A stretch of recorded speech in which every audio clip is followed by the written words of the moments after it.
Good evening and thanks for joining us for 41 NBC News at 6. I'm Shelby Coates. And I'm Tucker Sargent. Our top story tonight at 6. It's been 2 years since COVID-19 officially became a pandemic, and things look much different than they did then.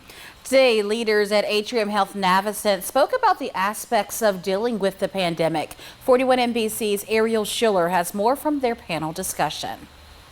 It's been nearly 2 years since the World Health Organization declared COVID-19 a pandemic. Leaders with Atrium-Health-Navicent held a panel discussion to talk about where they've been, how they've handled the pandemic, and where they're going. Our first challenges were managing our resources and keeping our frontline workers safe so that we could continue to serve the medical needs of our community. Dr. Patrice Walker is the Chief Medical Officer with Atrium-Health-Navicent. She says with COVID-19 being a new virus, they had limited clinical information to work with and had to adapt to each surge. We were tasked with maintaining services in the face of an ongoing threat.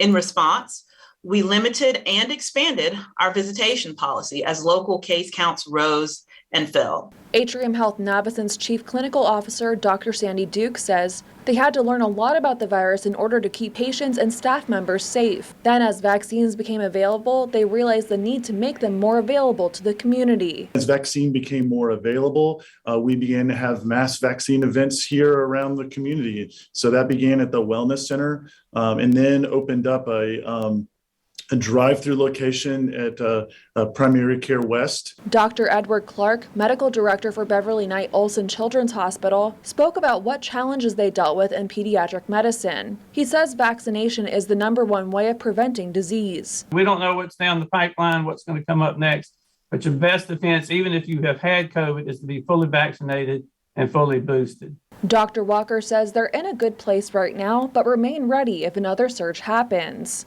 This is not going away. We're not going to wake up tomorrow and magically it's not going to be here anymore. So we're learning how we live with it and transition from pandemic to endemic. According to Dr. Patrice Walker, it's still unclear if there will be another strain of COVID, but she says you can keep up with your local COVID-19 data online to see how things are doing in your area.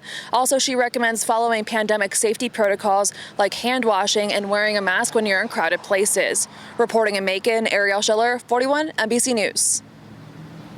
And we will have a link on where to find a vaccine and information from the CDC on vaccinations on our website, 41NBC.com.